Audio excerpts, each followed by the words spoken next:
반갑습니다. 예, 최근에 좀 제 신체에 좀 변화가 생긴 것 같아요. 저녁 예배까지 드리는데 굉장히 피곤해요. 예전에는 안 그랬는데. 그래서,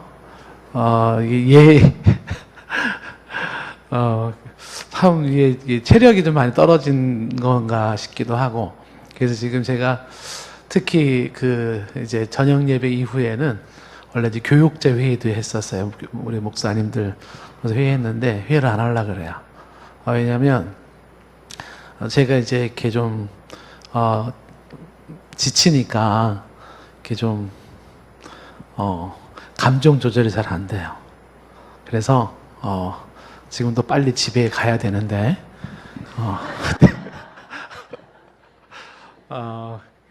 근데 왠지 설교가 길어질 것 같아서, 예, 하여튼 좀, 기도를 좀 많이 해주시고, 해서 좀, 이렇게, 잘 소화할 수 있었으면 좋겠습니다. 이제, 낮 예배 때는 우리가 로마서를 보면서 하나님의 은혜로 우리가 믿음으로 구원을 얻는다는 얘기가 굉장히 많이 강조되잖아요. 저녁에는 이제 크리스찬으로 어떻게 살아야 될지에 대한 여러 가지 주제를 다루고 있는데, 구원받은 사람으로서 우리에게 필요한 삶의 자세를 좀 얘기를 하려고 합니다. 인생을 사는 삶의 자세, 구원받은 사람들이 가져야 될 인생을 사는 삶의 자세. 요지는 뭐냐면, 울며 씨를 뿌리는 자예요. 말씀 오늘 제목처럼 구원받은 사람이 가져야 될 삶의 자세, 오늘 설교의 포인트입니다. 그게 뭐냐면 울며 씨를 뿌리는 그런 자세가 이제 어떤 건지 이거를 좀 얘기를 하려고 합니다. 내일 모레가 이제 우리나라가 광복 72주년 맞는 날이죠. 1945년도 8월 15일 날 광복절을 맞이해서 관련된 사진이나 동영상을 보면 45년도 8월 15일 날 사람들이 태극기를 흔들면서 막 만세를 외쳤던 그런 모습이 나와 있습니다. 굉장히 좋았던 모습이고요. 이번에도 제가 경상남도 하동에 갔었었는데 그 하동에 보면은 토지라고 하는 긴 대하 소설을 쓴 박경리 씨 문학관이 있어요. 그래서 거기를 좀 가봤는데 그 박경리 씨의 토지라고 하는 우리나라의 드라마도 몇 차례 이렇게 나왔던 걸 알고 있습니다만은 동학혁명이 일어났던 그때부터 약 50년의 역사를 쭉 상세하게 등장인물이 600명 정도가 나온다나 소설이에요.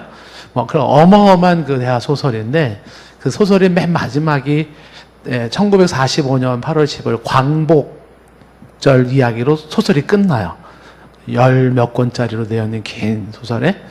근데 거기 맨 마지막 소설, 광복절의 장면을 이렇게 써놓은 게 있더라고요. 제가 한번 읽어볼게요. 토지 맨 마지막 부분이에요. 여러분이 맨 마지막을 읽으면 그 전집을 다 읽은 셈이 되는 거예요. 맨 마지막이 어떻게 끝나냐면, 긴 강이었다. 무수한 산과 들을 지나고, 지난한 세월을 관통한 유장한 강이 드디어 빗살 쏟아지는 대양여기에 닿았다. 참으로 긴 시간이었으며 길은 멀고도 멀었다. 만세, 우리나라 만세, 독립 만세, 사람들아 만세다. 외치고 외치며 춤을 추고 두 팔을 번쩍번쩍 쳐들며 눈물을 흘리다가는 소리내어 웃고 푸른 하늘에는 실구름이 흐르고 있었다. 이런 내용으로 끝나는 거죠. 해방 때의 경험 있으신 분들은 아마 좀 상상이 되시겠지만은요, 광복의 기쁨에 겨웠던 사람들의 외치고 외치고 춤을 추고 두 팔을 번쩍번쩍 들고 눈물을 흘리다가 히치기쭉 웃다가 감격에 젖은 그런 모습들이었습니다. 참으로 긴 시간이었으며 길은 멀고도 멀었다. 이러면서 이제 광복으로 토지가 끝나는 것이죠. 이 광복이 있기까지 우리의 선조들이 일본과 싸우고 독립투사들이 싸웠던 수많은 이야기들을 우리는 이제 학교 다니면서도 많이 들었습니다. 민족 대표 33인 중에 약 50%에 해당되는 16명이 크리스찬으로서 이 크리스찬들이 아주 앞장서 싸웠어요. 기독교인들이. 그건 단순한 독립만이 문제는 아니었어요. 왜 기독교인들이 이렇게 많이 참여했었냐면 일제시대 때의 그 기독교 신앙에 대한 핍박에 대한 저항이기도 했던 것이에요. 그런 사람들의 그 저항 끝에 결국 이제 미국이 나가사키 히로시마에 원자폭탄을 투하한 것이기도 했지만은 수많은 사람들이 눈물을 흘리고 수많은 주의 종들이 고문을 당하고 죽어갔던 그런 역사의 흔적 속에서 하나님이 나라에 광복을 주신 거죠. 그래서 그 고통 속에 아주 그 투쟁 속에 얻는 광복이기 때문에 그날이 남달리 큰 기쁨이 아닐 수가 없었던 것입니다. 이 유사한 장면이 지금 읽은 우리 시편 126편의 모습인데요. 이 시편 126편은 이스라엘 백성들이 바벨론 포로로 끌려갔다가 해방을 맞이하는 그 감동을 적은 것이 시편 126편입니다. 오랫동안 나라를 빼앗겼던 그런 포로가 되어서 나라를 빼앗기고 포로가 되어 살던 이스라엘 백성들이 드디어 해방을 맞게 되는 거죠. 우리나라처럼. 그때의 그 해방의 기쁨과 감격과 감동은 말로 할 수가 없어요. 그래서 그들은 그 기쁨과 감동 속에서 한 가지 배운 게 하나가 쓴 거예요. 이 기쁨, 이 감동, 이 감격, 여기에 한 가지 중요한 비밀을 하나 그들이 발견한 게 있습니다. 그게 뭐냐면 5절 말씀, 6절 말씀에 나와 있는 말씀이에요. 눈물을 흘리며 씨를 뿌리는 자가 기쁨으로 거둔다라는 이거예요. 눈물을 흘리며 씨를 뿌리는 자가 기쁨으로 단을 거둔다. 그래서 6절에도 울며 씨를 뿌리러 나가는 자는 반드시 기쁨으로 그 곡식단을 가지고 돌아온다. 라는 이것을 그들은 알게 된 겁니다. 그러니까 이스라엘 백성들이 그동안 포로로 끌려간 상태에서 참 많이 울었다는 것입니다. 문을 꼭꼭 잠가두고 이불 속에서 울고 기도하면서 울고 그리고 자녀들을 가슴에 끌어안으면서 야훼 하나님 말씀을 가르쳐주면서 또 울고 또 울었어요. 그들이 처한 곳은 식민지로서 주권을 빼앗긴 종처럼 살았던 곳이었지만 거기서 그들은 70년 동안을 울은 거예요. 그 울음의 결과가 하나님께서 주신 바로 이 광복의 기쁨이었다라는 걸 노래하는 거예요. 그들이 그 눈물 속에서 그 식민지 속에서 야훼여 우리에게 자유를 주십시오. 우리에게 예배할 수 있는 성전을 주십시오. 우리의 그동안의 무지와 허물을 용서하십시오. 라는 그들의 이 기도 결과가 주어진 것이 바로 광복의 기쁨이었다는 것입니다. 다시 말하면 오늘 흘렸던 그들의 눈물의 기도가 바로 한 톨의 씨앗이 되었던 거예요. 거기에서 싹이 틀 수 있었다라고 하는 것이죠. 자, 이 포로 귀환의 기쁨과 감동을 잊기까지는 뭐가 있었었냐 하면 눈물을 뿌리는, 눈물로 씨를 뿌리는 자의 그 모습이 있었다라는 것입니다. 이 모습을 우리가 한번 이 시간 좀 집중을 좀 해보려고 하는 건데 인생의 중요한 원리 중에 하나인 거야. 시편 126편 6절 마지막 절 말씀을 다시 한번 다 같이 읽어볼까요? 시작.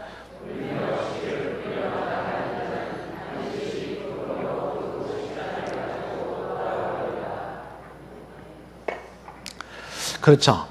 울며 씨를 뿌려 나가는 자가 반드시 기쁨으로 곡식단을 가지고 돌아온다라는 것이죠.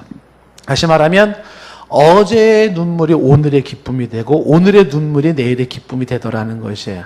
오늘 울 수 있는 자, 울면서 씨를 뿌릴 수 있는 자들이 누리는 기쁨이 있다라는 것을 말씀하고 있는 거죠. 자, 이것은 하나님께서 세우신 귀중한 삶의 원칙인 것입니다. 우리가 하나님의 은혜로 살아갔고 은혜로 구원을 받았지만 지금도 우리에게 요구되어지는 삶이 뭐냐 하면 바로 이것이죠. 울며 씨를 뿌리는 자의 삶의 모습이에요. 하나님은 심은 대로 거두게 하신다라는 이야기를 성경에서 강조하고 있습니다. 갈라디아서 6장 7절 이하의 말씀이죠. 갈라디아서 6장 7절 말씀에 스스로 속이지 말라. 하나님은 업신여김을 받지 아니한다. 사람이 무엇으로 심든지 그대로 거두리라. 자기 육체를 위하여 심는 자는 육체로부터 썩어질 것을 거두고 성령을 위하여 심는 자는 성령으로부터 영생을 거두리라. 그래서 갈라디아서 6장 9절 말씀에는 그러므로 우리가 선을 행하되 낙심하지 말라는 거야. 포기하지 않으면 때가 있으면 어떻게 된다고요? 거두게 된다는 거예요. 뿌린 게 있으면 거두게 된다는 거예요. 혹자는 이제 동쪽에다 심고 서쪽에서 거두기도 하고요. 그리고 조상님이 심고 자식대가 거두기도 하고 그래요. 뿌려진 것은 거두기 마련이다라고 하는 것입니다. 그래서 선을 행할 때 낙심하지 말아라. 포기하지 아니하면 때가 이르면 거두게 된다. 그래서 6장 10절 말씀에 그러므로 우리는 기회에 있는 대로 모든 이에게 착한 일을 하되 더욱 믿음의 가정들에게 하라고 말씀하고 있는 것입니다. 울며 씨를 뿌려라. 씨를 뿌려라. 뿌린 대로 거두게 된다. 이게 중요한 법칙이라는 사실이죠. 그런데 문제는 뭐냐면 오늘날의 문제는 울며 씨를 뿌리는 자가 많지 않다는 거야. 굳이 그러고 싶지 않다는 것입니다. 여기가 크리스찬들의 병이 들고 사회가 병이 드는 거예요. 오늘도 눈물을 흘리며 씨를 뿌리는 자들이 있어야 되는데 눈물을 흘리며 씨를 뿌리는 자가 점차적으로 없다는 것입니다. 무슨 얘기냐면 수고하려고 하지 않는 거예요. 희생하려고 하지 않는 거예요.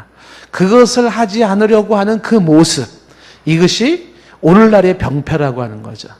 저와 여러분이 오늘 말씀을 들으면서 돌아봐야 되는 것은 뭐냐면 내가 오늘도 눈물을 흘리면서도 씨를 뿌리려고 하는 사람인가? 이거를 돌아봐야 된다는 거죠. 수고하고 싶지 않고 희생하고 싶지 않은 거기에 익숙해 있는 사람은 아닌가 돌아봐야 한다는 것입니다. 디에트리히 보네퍼라고 하는 독일의 학자가 있어요. 신학자가 있어요. 39살에 죽었습니다. 근데 굉장히 유명한 학자이기 때문에 신학계에서는 아주 전설적인 인물이기도 해요. 이 보네퍼라고 하는 사람이 나치, 그러니까 히틀러가 유대인들을 학살할 때 39살에 교수형 당했거든요.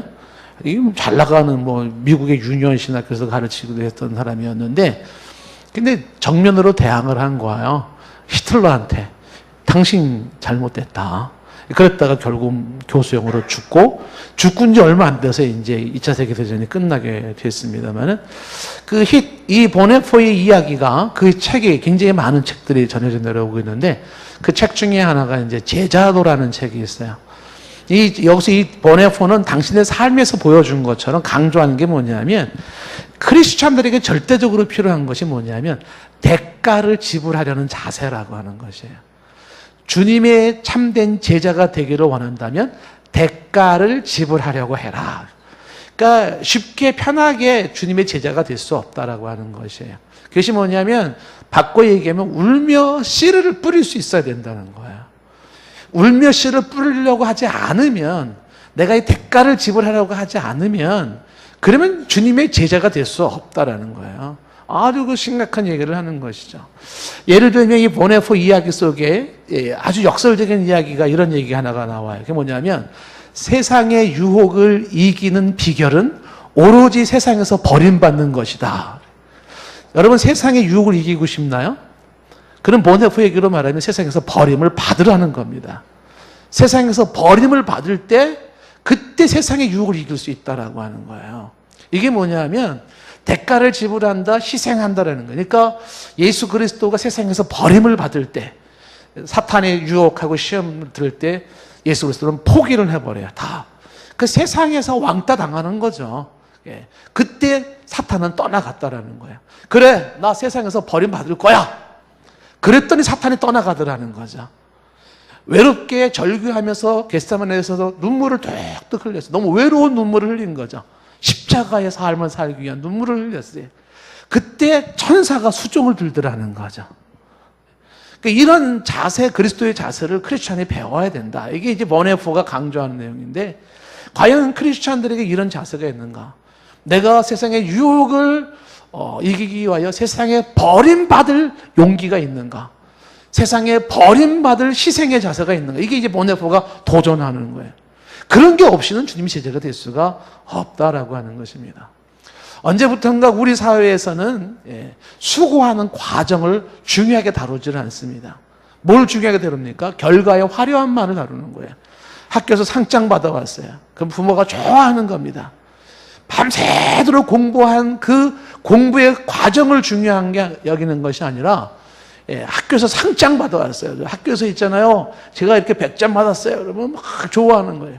그게 컨닝해서 100점을 받았는지, 뭐 어떻게 해서 100점 받았는지 알 수가 없어요. 그냥 좋아하는 거예요. 근데 밤새도록 공부했는데도 점수가 뭐 50점, 60점 나왔다. 그러면은, 야, 이게 성적이 이게 뭐냐? 성적이 이렇게 나오는 거예요. 그게 이게 뭐냐면 결과의 화려함이 집착되어 있고 과정의 성실함이 무시되고 있는 거라고 하는 것입니다. 이게 문제라고 하는 거예요. 성경적인 삶은 그렇지 않잖아요. 우리가 알다시피 마태복음 25장에 가면 달란트 비유가 나옵니다. 그 달란트 비유에서 제가 몇 번 강조를 했지만은요, 5달란트와 2달란트 받은 사람은 주인으로부터 칭찬을 받습니다. 똑같은 칭찬을 받아요. 근데 1달란트 받은 사람은 악하고 게으른 종이라고 책망을 받습니다. 근데 5달란트, 2달란트 받은 사람의 칭찬은 뭐냐 하면 얼마의 결과를 남겼느냐를 칭찬받는 게 아니에요. 너 인생에서 뭘 남겼어? 어떤 업적을 남겼지? 얼마나 큰 수확을 남겼지? 이거 칭찬하는 게 아니에요. 아시다시피 마태복음 25장 21절 말씀에 보면 이런 말이 나오잖아요. 그 주인이 이르되 잘하였도다. 착하고 충성된 종아. 착하고 충성된 종이라고 말하면서 이 충성이라는 단어가 반복되는 게 뭐냐면 내가 적은 일에 뭐 했으므로 충성하였음에 여기에요. 끝이에요. 너 충성했다. 그러니 넌 잘했다 이거예요. 너 5달란트 남겼다고? 2달란트 남겼다고? 잘했어가 아니에요. 결과가 아니에요. 너 작은 일에도 뭐 했다? 충성했구나. 잘한 거야. 하나님 나라의 성공 기준은 뭐냐 하면 세상 나라의 자본주의 원리가 아니에요. 세상에서는 내가 이렇게 매출을 남기고 세상에서 내가 이렇게 큰 회사를 짓고 명성이 이렇게 높고 이런 것들을 성공시대에 카메라로 잡잖아요. 그러니까 하나님 나라의 법칙은 아니에요. 성경 법칙은 아니에요. 하나님 나라는 그런 데 관심이 없어요. 사실은. 작은 일에 충성한 그게 성공자의 모습이에요. 여기 충성이라는 말이 영어로 faithful이라고 되어 있는데 신실함이에요. 신실함. 너의 그 과정 속에서 보여줬던 신실함이 어떠하냐. 그 과정 속에서 보여줬던 너의 충성스러움이 뭐냐. 너의 그 과정 속에서 보여줬던 성실함이 뭐냐. 그 신실함 과정에서의 성실함이라는 게 뭐냐면 울며 씨를 뿌리는 거예요. 저 있잖아요. 정말 울면서 씨를 뿌렸어요. 근데 싹도 나지 않고요. 아무 결실이 없어요. 그럼 주님이 뭐라 그러겠어요? 넌 실패자. 그럴까요? 아니라는 겁니다. 주님은 뭐라고 말하냐면 네가 성공자다. 저 결과가 하나도 없는데요? 결과가 중요하지 않아. 과정에서 너는 눈물을 흘리며 씨를 뿌렸잖아. 착하고 충성된 종아. 이래 된다는 거예요. 크리스찬들에게 이런 자세가 필요한 거예요. 다른 게 아니에요. 하나님 앞에서 우리가 가져야 될 것은 뭐냐면 그런 결과적인 너무 집착하지 마세요. 상장이라든지 무슨 우승이라든지 성공이라든지 이런 거에 너무 연연하지 마세요. 작은 일에 너의 그 신실함이, 너의 그 성실함이, 너의 충성스러움이 울며 씨를 뿌렸던 그 과정이 하나님 보시기엔 성공의 기준이고 하나님 봤을 때 그거를 소중하게 여긴다라고 하는 것입니다. 그래서 크리스찬들이 우리들 속에서 발로 뻥 차버려야 되는 게 뭐냐면 쉽고 편하게 살려는 것을 차버려야 돼요. 크리스찬의 자세가 아니에요. 쉽게 살려고 하지 마시고요. 편하게 살려고 하지 마십시오. 그게 결코 잘 사는 길이고 지혜로운 삶도 아니라고 하는 것입니다. 쉽고 편하게 살려는 그 유혹을 거부하라고 하는 것이죠. 메가도 장군의 그 자녀를 위한 기도문 있지 않습니까? 그 기도문은 읽으면 읽을수록 참 아주 감동적인데, 이 메가도 장군의 기도문 중에 이런 기도문이 나오잖아요. 제가 한번 잠깐 좀 읽어보면은요. 내게 이런 자녀를 주옵소서 라면서 기도를 합니다. 약할 때에 자기를 돌아볼 줄 아는 여유와 두려울 때에 자신을 잃지 않는 담대함을 가지고 정직한 패배에 부끄러워하지 않고 태어나며 승리에 겸손하고 온유한 자녀를 내게 주옵소서. 생각할 때에 고집하지 않게 하시고 주님을 알고 자신을 아는 것이 지식의 기초임을 아는 자녀를 주옵소서. 그 다음 대목이 뭐냐면 원하옵나니 자녀를 평탄과 안이한 길로 인도하지 마시고 평탄과 안이한 길로 인도하지 마시고 고난과 도전에 직면하여 분투항거할 줄 알도록 인도하여 주옵소서. 이게 메가더 장군은 뭔가를 알고 있었던 거예요. 인생은 평탄하고 안이한 길로 가는 것이 잘하는 것이 아니에요. 이렇게 하지 말라고 기도를 하잖아요. 고난과 도전에 직면하여 분투항거할 줄 알도록 인도하여 주옵소서. 편안하고 쉬운 것이 좋은 게 아니에요. 오늘도 고난 속에 도전 앞에서 분투하고 항거하는 그 과정이 뭐냐면 눈물을 흘리며 씨를 뿌리는 거예요. 이렇게 인도해 달라고 기도하는 거죠. 그리하여 폭풍우 속에서 용감히 싸울 줄 알고 패자를 관용할 줄 알도록 가르쳐 주옵소서. 그 마음이 깨끗하고 그 목표가 높은 자녀를, 남을 정복하기 전에 먼저 자신을 다스릴 줄 아는 자녀를, 장래를 바라봄과 동시에 지난 날을 잊지 않는 자녀를 내게 주옵소서. 이런 것들을 허락하신 다음에 더하여 내 자녀에게 유머를 알게 하시고 생을 엄숙하게 살아감과 동시에 즐길 줄 알게 하옵소서. 자기 자신에게 지나치게 집착하지 말게 하시고 겸허한 마음을 갖게 하소서. 그리고 이렇게 얘기를 하죠. 또 참된 위대함은 소박함에 있음을 알게 하시고. 저는 너무 공감이 되는 거예요. 이게 우리 애들한테도 제가 얘기를 하지만은요, 진짜 위대함은 일상이에요. 참된 위대함은 소박함에 있다. 위대하다라는 건 뭐 어디에 있는 게 아니에요. 일상생활의 그 소박한 일상평상이 그게 제일 위대하고 제일 아름다운 삶이에요. 다른 사람 부러워하지 마세요. 소박한 일상의 삶이 있잖아요. 그게 최대로 위대한 삶이에요. 가장 행복하고 멋진 삶이에요.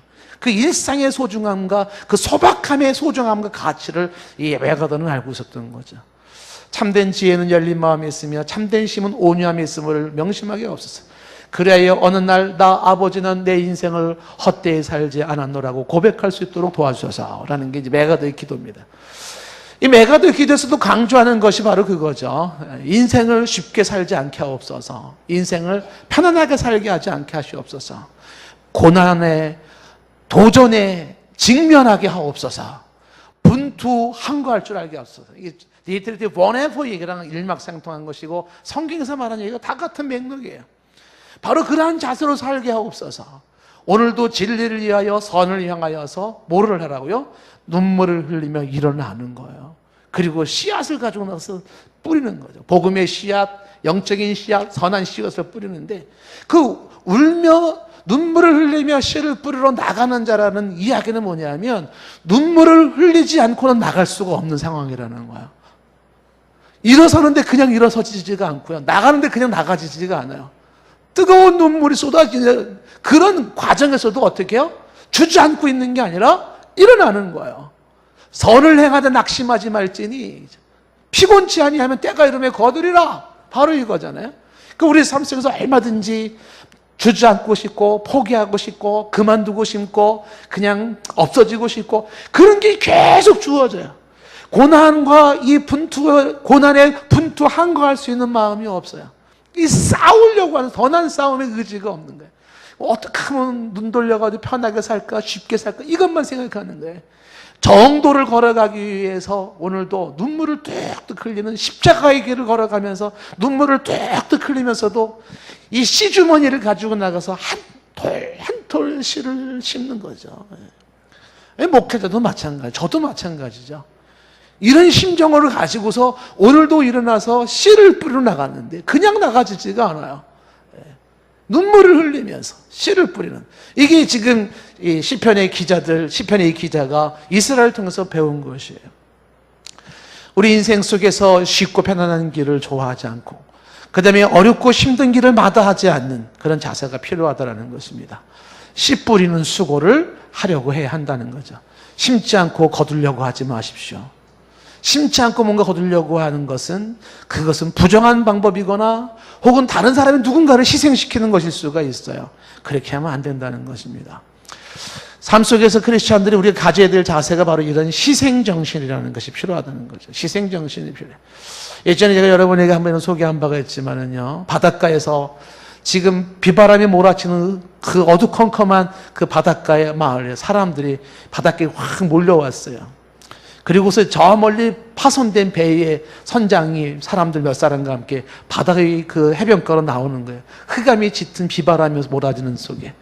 선장이 그 온몸이 흠뻑 젖은 모습으로 나와서 말하기를, 저 바다에 지금 한 명이 아직 구출되지 못한 사람이 있는데 누가 나와 함께 저 바다를 갑시다.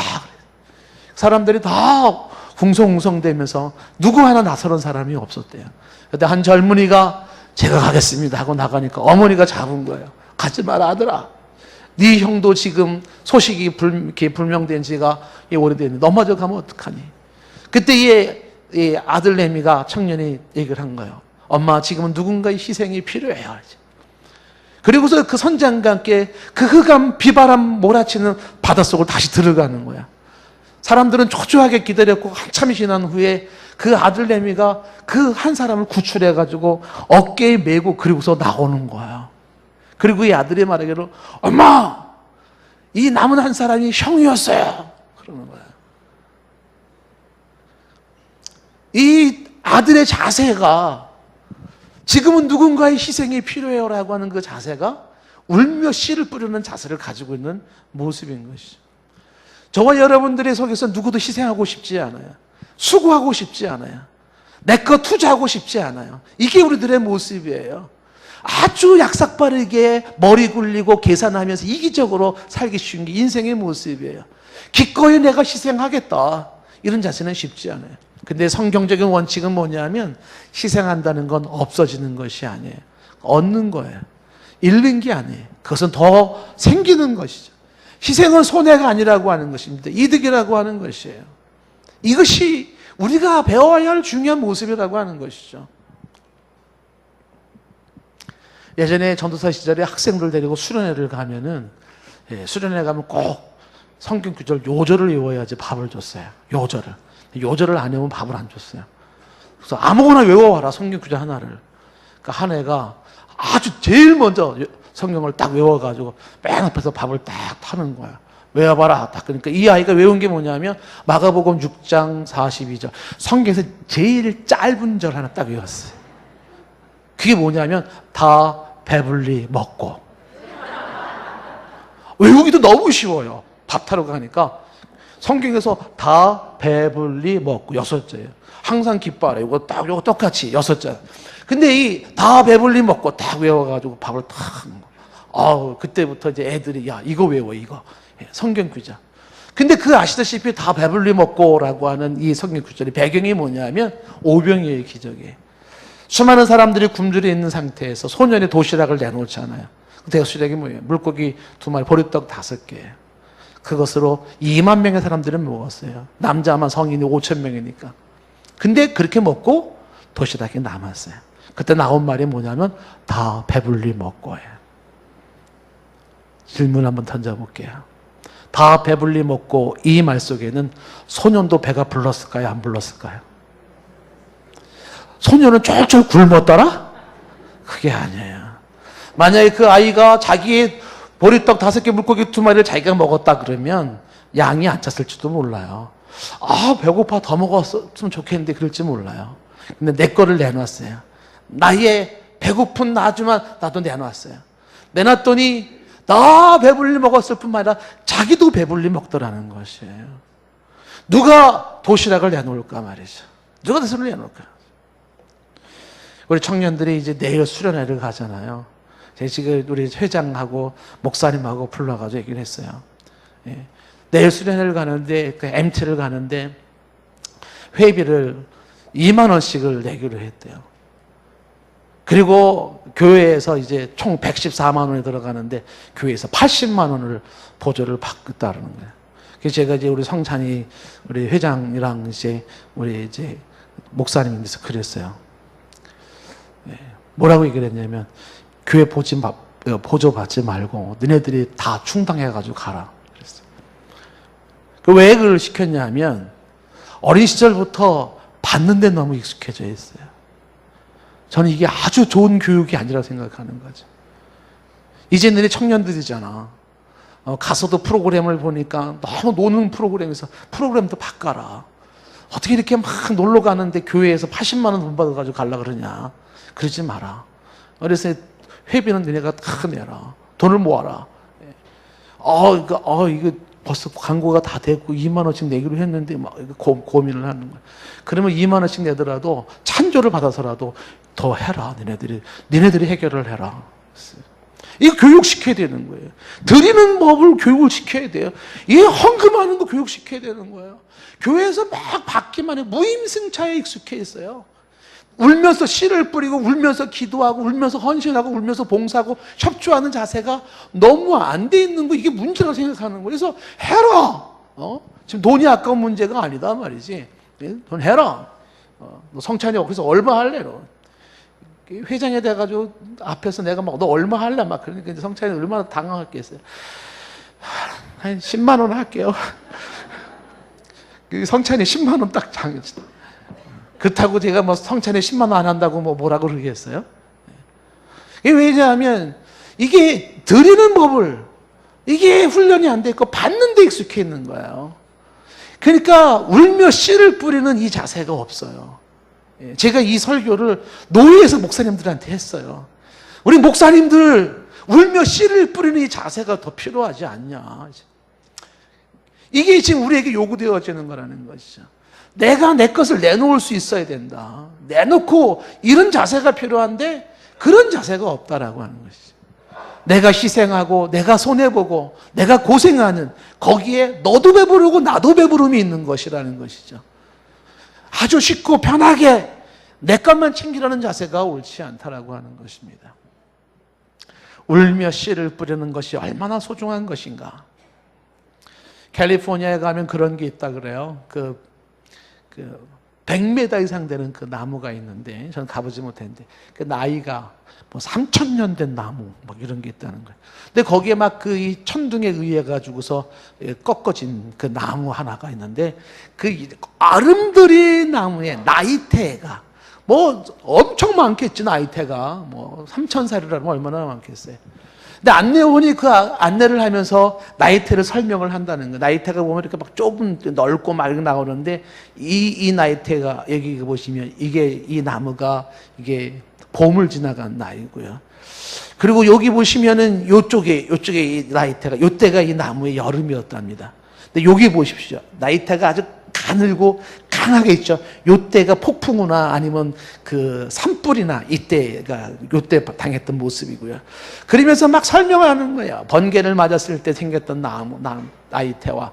그리고 설명을 쭉 하는 거예요. 그리고 결론이 이렇게 내려주는 거죠. 이 아름드린 나무는 이 모든 것을 겪고 난 후에 생긴 것이랍니다. 사람의 위대함은 어디서 나오는 거냐면 이 나이테예요.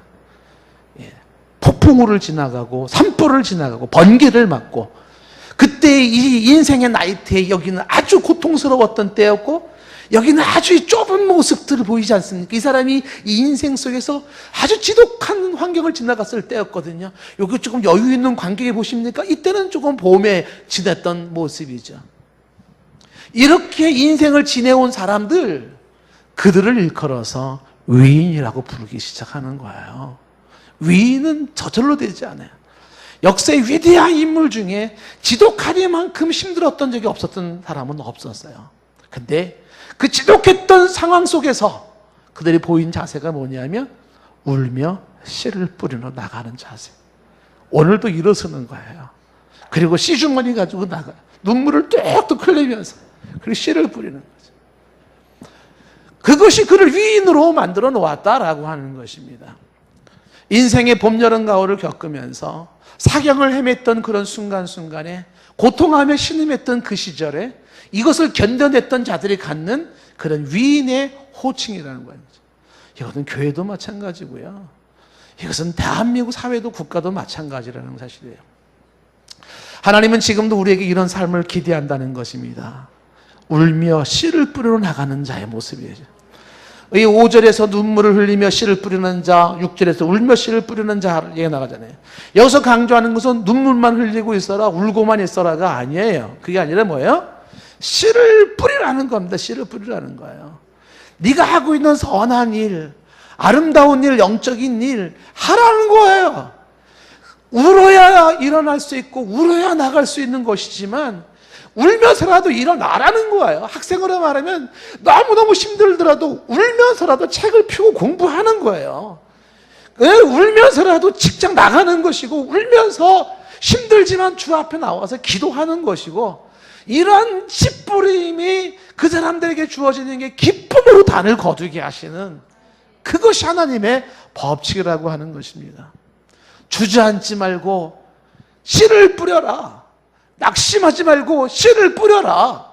불평하지 말고 씨를 뿌려라. 남 탓하지 말고 씨를 뿌려라. 씨를 뿌려라. 씨를 뿌려라. 촛불은 자기를 녹여서 한 줄기 빛을 발한다고 하지 않아요? 내가 없어지면서 주변을 밝히는 거예요.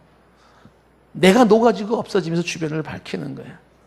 소금도 자기가 녹아지면서 부패를 막는 것이고 맛을 내는 것이 주님이 하신 말씀이잖아요. 하늘의 미랄 땅에 들어 죽지 않으면 그대로 있고 죽으면 많은 열매를 맺는 거예요. 주님이 가르쳐 주는 것은 뭐냐면 죽어라 이거야. 너 죽어라 이거야. 이게 바로 보네포가 얘기한 대가를 지불하는 자세이고요. 이 메가더 장군의 자녀를 위한 기도에서 말한 모습인 것이죠. 죽어라. 기꺼이 내가 죽겠다는 자세를 가지고 눈물을 흘리며 씨를 뿌리러 나가는 것이죠. 한 톨의 씨앗을 뿌릴 때에도 눈물 속에 뿌려라 말이죠. 여기에 그 사람의 위인됨이 거기에 아름다운 수확의 기쁨이 있다는 것입니다. 제가 한 사람을 한번 소개해 볼 테니까 이 사람은 누구를 말하는 건지 한번 알아맞혀 보십시오. 이 사람은 가족이 집을 잃고 온 가족이 길거리로 쫓겨났습니다. 그리고 어린 나이에 혼자서 이 가족을 먹여 살려야 했습니다. 그의 나이 9살. 그 나이에 쫓겨난 그 집에서 어머니는 또 마저 돌아가시고 말아요. 그가 사업을 하는데 사업할 때마다 실패를 하고요.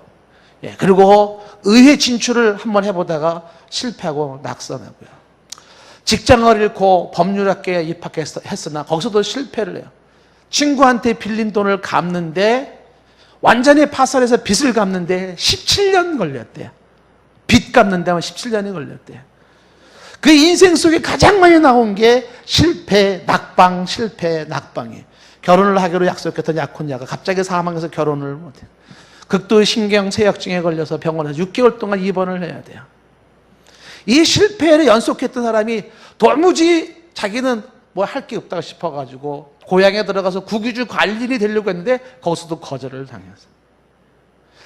이 끊임없는 인생의 실패를 경험했던 사람이 바로 미국의 16대 대통령 아브라함 링컨이에요. 이 아브라함 링컨이 이런 얘기를 남겨요. 내가 걷는 길은 험하고 미끄러웠다. 그래서 나는 자꾸만 미끄러져서 길바닥에 넘어지곤 했다. 그러나 나는 곧 기운을 차리고 내 자신에게 이렇게 말을 했다. 자기 자신에게 이렇게 말을 했다는 거예요. 길은 약간 미끄럽긴 해도 낭떠러지기는 아니었어. 가다가 쓰러지고 인생을 살면서 쓰러지고 또 상처받고 또 넘어지고 그런데 그때마다 낭떠러지기는 아니었네. 그리고 또 일어났다는 거예요. 그렇게 살았던 그의 인생에 꽃피운 대통령이 되기까지 그를 위인이라고 이야기를 하는 것이죠. 인생의 고난이 유난히 컸기 때문에 그래서 인생이 더 향기로운 사람들이 우리 주변에는 많이 있다는 것입니다. 오늘 말씀 보면 1절 말씀에 꿈꾸는 것 같았다 이런 게 나오잖아요. 예상 바뀌었다 이런 거예요. 2절에는 입에는 웃음이 가득했다라고 하는 거예요. 행복에 겨웠다라는 거죠. 혀에는 찬양이 가득했어요. 3절에는 문나라 가운데서 여호와께서 큰 일을 행했다 막 칭찬이 잦아요. 너무너무 기뻤다라고 하는 이야기죠. 이 꿈꾸는 것 같았고 기쁨이 가득하고 찬양이 가득했던 그 모습, 이것은 사무쳤던 소원이 성취됐기 때문이고 간절했던 바람이 이루어졌기 때문이에요. 고통 중에 얻었기 때문에 더욱 값진 것이고 아픔 속에 얻은 것이기 때문에 더욱 귀한 것이 어둠 속에서 이루어진 것이기 때문에 더욱 감사한 것이죠. 이렇게 되기까지는 뭐 했다고요? 울며 씨를 뿌렸어요. 눈물로 기도하고 오늘도 씨를 뿌리러 나가는 그 농부의 모습으로 살았다는 것입니다. 저에서 여러분에게 이걸 말씀을 드리는 거죠. 울며 씨를 뿌리는 자의 삶, 그런 교회, 그런 대한민국, 그런 국민들, 이것이 얼마나 소중한가. 결과의 화려함이 아니라 과정에서의 그 자세를 잃지 않았다면 하나님은 그를 성공자라고 이야기한다는 것입니다. 제가 학창시절부터 아주 좋아했던 시가 있어요. 그 미당 서정수 선생님의 국화옆에서라고 하는 그 시입니다. 이 국화옆에서라고 하는 이 시는 여러분들도 많이 잘 알겠지만 종교적으로도 정치적으로 우리랑 너무 달라요. 그런데 한 여인의 그 눈물 겨운 한 여인의 삶을 국화꽃으로 설명을 해놓은 것이, 한 여인의 그 처절했던 젊은 날의 그 고난의 삶을 국화꽃으로 설명해요. 여러분 아시다시피 국화꽃은 따뜻한 봄날에 피는 꽃도 아니고, 그리고 따뜻한 그 여름에 피는 꽃도 아니에요.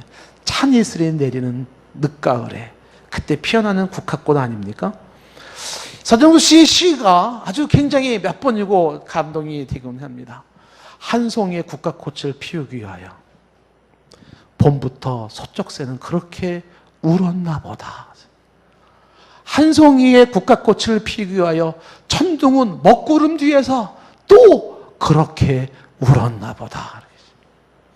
그리고 아쉬움에 가슴 조이던 먼 젊음의 뒤안길에서, 먼 젊음의 뒤안길에서 이제는 돌아와서 거울 앞에 선 내 누님같이 생긴 꽃이, 내 누님같이 생긴 꽃이, 먼 젊음의 뒤안길에서 이제는 돌아와서 거울 앞에 섰어요. 그리고 얘기를 하는 거죠. 노란 내 꽃잎이 피려고, 간밤에는 무서리가 저리 내리고 내게는 잠도 오지 않았나 보다. 한 송이의 국화꽃은 그냥 피지 않았다는 거예요. 봄부터 서쪽새가 울고 천둥이 먹구름 뒤에서 울었어요. 그 울음의 결과가 새 생명이라는 국화꽃을 피워냈다는 거죠. 아, 가슴 저리는 시 아니에요? 누님이 그렇게 살았다라는 거예요. 한 송이 국화꽃을 피우기 위하여서 오늘도 울며 씨를 뿌리러 나갔다는 것입니다. 성령의 위대했던 믿음의 사람들은 이 자세를 잃지 않았습니다. 한결같은 모습으로 이렇게 살았던 것이죠. 사도 바울도 3년이나 밤낮 눈물로 각 사람을 훈계했었어요. 갈라디아 사람들을 향하여서 너희가 할 수만 있었다면 너희 눈이라도 빼어주었을 것이다. 브르스기엘라 아굴라를 향하여서 자기의 목이라도 내놓았을 것이다. 예수님께서 당신의 삶을 일찍이 죽임을 당하여 그 피로 죄사함을 이룬 예수 그리스도의 삶을 요한계시록 5장에서 강조하고 있어요. 성경에서 강조하고 있는 것은 무엇이냐면 바로 이것이죠. 눈물을 흘리며 씨를 뿌리는 거죠. 지금도 누군가 흘리는 눈물이 있었기 때문에 저와 여러분이 있는 거예요. 우리 동산교회도 이게 그냥 있는 교회가 아니잖아요. 정말 초창기 때 우리 원로 사모님이 파출부 일까지 해가면서 교회를 일구신 거예요. 뭐 목사님도 말할 것도 없고요. 정말 쓰레기통 뒤져가지고 배춧잎 가지고 꾸려서 먹고 사는 누군가의 그 흘리는 눈물 위에 교회가 세워지고 그 흘린 누군가의 땀 위에 누군가의 편안함이 있는 것이죠. 과연 지금 우리들에게 필요한 것은 무엇인가? 이 희생정신이 있는가? 이 희생의 가치를 아는가? 라고 하는 것입니다. 희생하지 아니하고 수고하지 않고 어떻게 형제를 사랑할 수 있을까? 희생하지 아니하고 수고하지 아니하고 어떻게 부부관계가 좋아질 수 있을까? 희생하지 아니하고 수고하지 아니하고 어떻게 부모와 자식 사이가 좋아질 수 있을까? 희생하지 아니하고 수고하지 아니하고 어떻게 개인의 인격이 성숙할 수 있을까? 희생하지 아니하고 수고하지 아니하고 어떻게 교회가 서며 어떻게 나라가 서겠는가? 지금도 우리를 엄습하고 있는 편리주의, 이기주의, 안일주의, 쾌락주의, 한탕주의 차버려야 돼. 내가 땀 흘린 수고로 그 수익을 가지고 내가 먹고 살겠다. 이런 마음 하나 가지고서 오늘도 울며 씨를 뿌리러 나가는 그 삶이 우리에게 필요하다라고 하는 것입니다. 이 저녁에 구원받은 저와 여러분은 어떻게 살아야 될지 오늘 얘기의 결론은 하나입니다. 울며 씨를 뿌리러 나가라는 것이에요. 이 삶의 자세, 주께서 그 자세를 바라보시면서 착하고 충성된 종아, 내가 적은 일에 충성하였으니 내 잔치에 와서 먹고 마시라 하는 것입니다. 오늘 말씀을 생각하시면서 찬양 같이 한번 불러봅시다. 내 마음의 주를 향한 사랑이.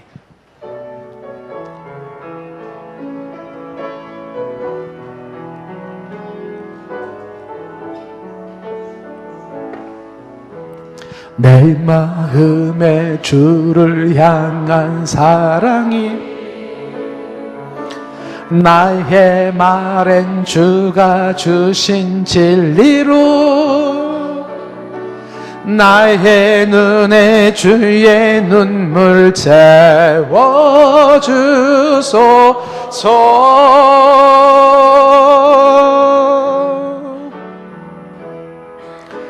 내 입술에 찬양의 향기가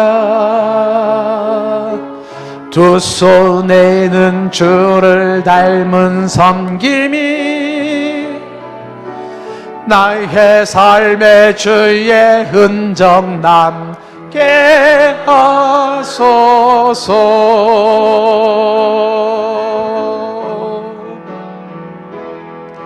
하나님의 사랑이 영원히 함께하리. 십자가의 길을 걷는 자에게, 순교자의 삶을 사는 이에게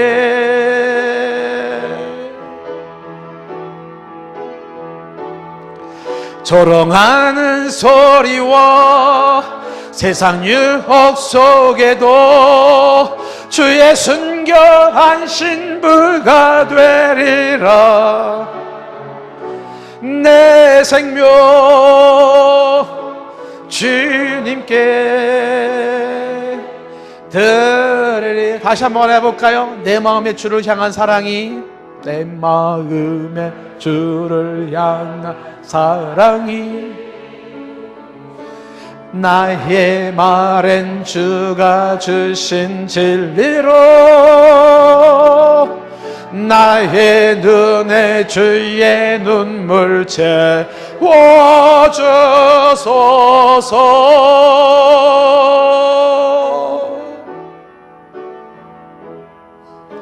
내 입술에 찬양의 향기가 두 손에는 주를 닮은 섬김이 나의 삶의 주의 흔적 남게 하소서.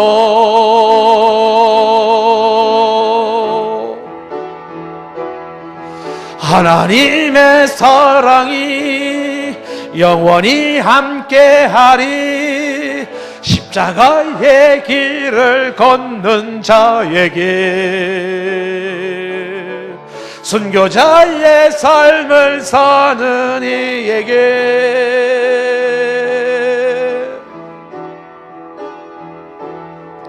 조롱하는 소리와 세상 유혹 속에도 주의 순교한 신부가 되리라. 내 생명 주님께 드리리. 하나님의 사랑이 영원히 함께하리. 하나님의 사랑이 영원히 함께하리. 십자가의 길을 걷는 자에게, 순교자의 삶을 사는 이에게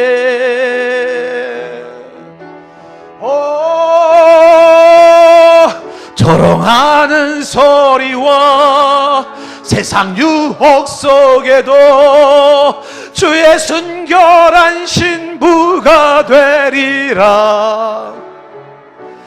내 생명 주님께 드리리. 눈을 감고 하나님의 사랑이 영원히 함께하리.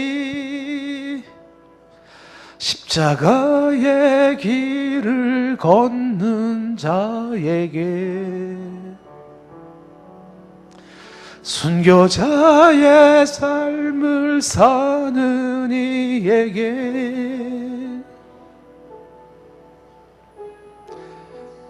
조롱하는 소리와 세상 유혹 속에도 주의 순결한 신부가 되리라. 내 생명 주님께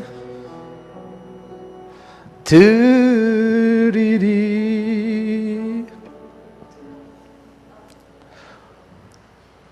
눈물을 흘리며 씨를 뿌리는 자는 기쁨으로 거두리로다. 울며 씨를 뿌리러 나가는 자는 반드시 기쁨으로 그 곡식단을 가지고 돌아오리이다. 예수님의 이름으로 기도드리옵나이다. 아멘.